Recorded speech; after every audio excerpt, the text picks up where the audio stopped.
عمر بن عبدالعزیز 3 بر اعظم پر حکومت کی. عمر بن عبدالعزیز، بنو امیہ، مروان. عمر بن عبدالعزیز نے اپنے آپ کو قربان کیا اللہ کے لیے، حکومت کو پاؤں کے تلے رکھا اور اللہ کی رضا کو سامنے رکھا.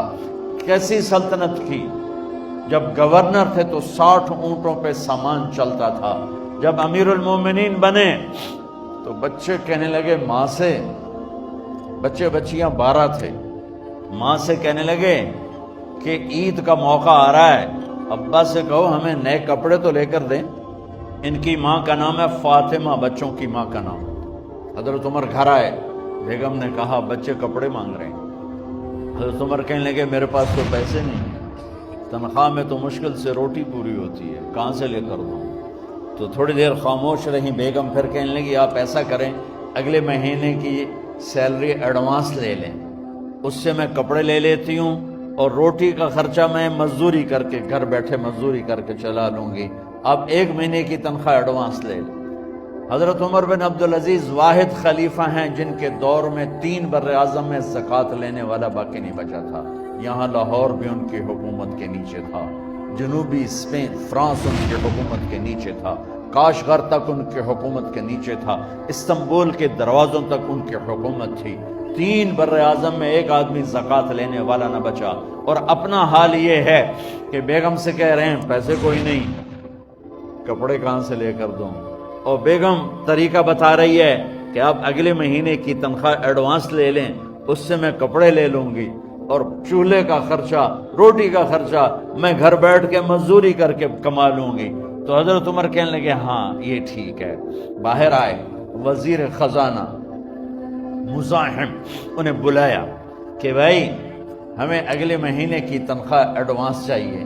اس نے کاغذ قلم آگے رکھ دیا، کہا حضرت اب مجھے لکھ کے دے دیں، آپ 1 ماہ زندہ رہیں گے، میں آپ کو تنخواہ دے دیتا ہوں. چپ کر کے اٹھے، ایک لفظ نہیں بولے. گھر گئے، اپنی بیگم فاطمہ سے کہا بیگم بچوں سے کہہ دو کہ باپ کے پاس کپڑے لے کر دینے کی سخت نہیں ہے. اور خزانے ایسے بھرے پڑے تھے کہ زکوٰۃ لینے والا کوئی نہیں تھا. عید کی نماز ہوئی، نماز کے بعد جب ساری فیملی ملنے آئی اور بچے بھی ملنے آئے تو ان کو دیکھ کر ان کی آنکھوں میں آنسو آ گئے. کہنے لگے بچوں آج تمہیں دکھ تو ہوگا اپنے باپ پر کہ ایک جوڑا کپڑا بھی لے کر نہ دیا عید کا. تو ان کے ایک بیٹے نے کہا ابا جان آج ہم بڑے خوش ہیں، ہمارا سر اونچا ہے کہ ہمارے باپ نے مسلمانوں کے مال پہ ڈاکہ نہیں ڈالا. یہ ان کا طرز حکومت تھا، اس طرح انہوں نے حکومت کی. گھر میں تشریف لائے تو بیٹیوں سے بات کی تو انہوں نے منہ پہ ایسے دوپٹہ رکھا ہوا. تو فرمانے لگے کپڑا تو ہٹاؤ، دوپٹہ کیوں رکھا ہوا ہے؟ تو گھر کی خادمہ زور زور سے رونے لگی، کہنے لگی امیر المومنین آج آپ کی بیٹیوں نے کچا پیاز توڑ کے روٹی کھائی ہے تو وہ اس کی بو ہے منہ میں، آپ کو بو سے نفرت ہے اس لیے منہ پہ کپڑا رکھ لیا ہے.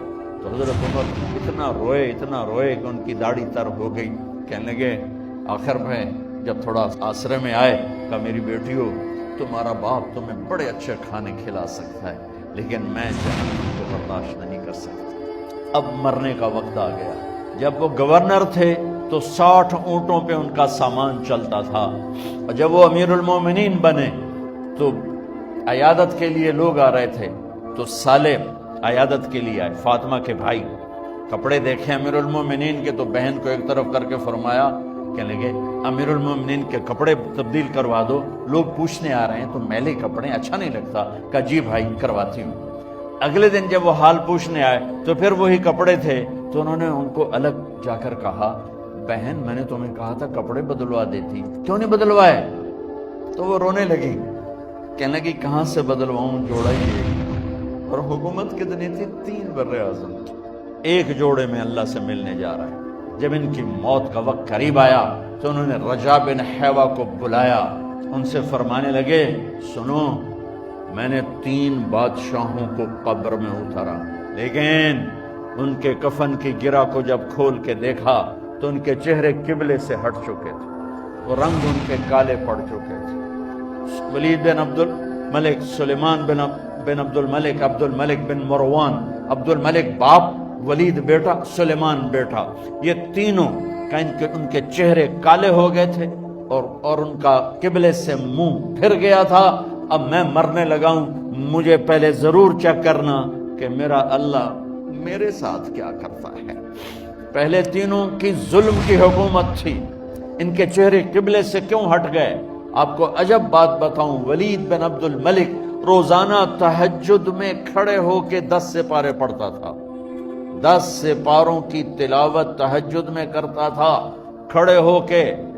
سلیمان بن عبد الملک تہجد گزار، عمر بن عبدالعزیز نے اسی سلطنت کو عدل سے بھر دیا۔ سلیمان بن عبد الملک کی ڈیڈ باڈی جب قبر کے قریب لائے اتارنے کے لیے تو ایسے ایسے ہلنے لگا، اس کا پورا جسم ہلنے لگا۔ تو اس کے بیٹوں نے کہا کہ ہمارے ابا زندہ ہیں۔ تو حضرت عمر نے فرمایا بیٹو زندہ نہیں ہے، عذاب قبر جلدی شروع ہو گیا ہے، قبر کی پکڑ پہلے شروع ہو گئی ہے، چھپاؤ اپنے باپ کو جلدی۔ جب عمر بن عبدالعزیز کی ڈیڈ باڈی قبر کے قریب کی گئی تو ایک دم ایسے ایک پرچہ ہوا میں اڑتا ہوا سب نے دیکھا، وہ آتے آتے آتے آتے آتے آتے یوں آ کے حضرت عمر کے سینے پر گر گیا۔ سب دیکھ رہے ہیں۔ جب پرچے کو اٹھا کے دیکھا گیا تو اس پہ ایک سطر پہ لکھا تھا بسم اللہ الرحمن الرحیم، اور دوسری سطر پہ لکھا تھا براءۃ من اللہ لعمر بن عبد العزیز من النار، یہ عمر کے لیے جہنم کی آگ سے نجات کا پروانہ ہے۔ 3 بر اعظم کی سلطنت لے کر وہ جنت کا پروانہ لے کر دنیا سے گئے۔ جب ان کو قبر میں اتارا گیا تو انہوں نے رجا بن حیوہ سے فرمایا تھا 3 بادشاہوں کے چہرے دیکھے قبلے سے پھر گئے، رنگ کالے پڑ گئے، مجھے تم نے دیکھنا ہے کہ کیا ہوتا ہے۔ تو رجا فرماتے ہیں جب میں قبر میں اترا اور ان کے کفن کی گرہ کو کھول کے دیکھا تو چہرہ قبلے کی طرف فکس تھا، اور مجھے یوں لگا جیسے 14ویں رات کا چاند قبر میں اتر آیا۔ اللہ کو اپنی منزل بناؤ، اللہ کو اپنی منزل بناؤ، اللہ کو اپنی منزل بناؤ۔